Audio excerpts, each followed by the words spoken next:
Something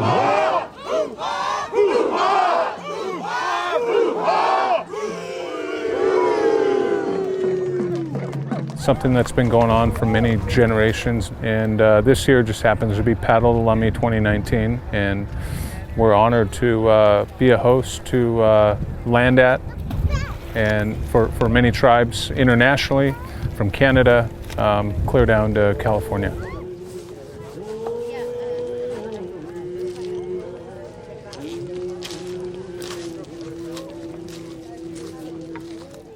Well, they stop at different villages or locations, different tribes along the way. They'll host and do a host a stop where they could get food, shower.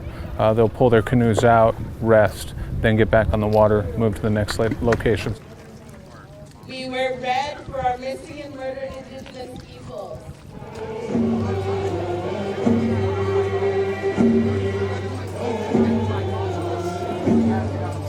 Really, it's being together as a family, a canoe family with the youth, elders, and then tomorrow up until Sunday, they'll be able to share songs, traditions, ceremony, food, and witness others do the same thing.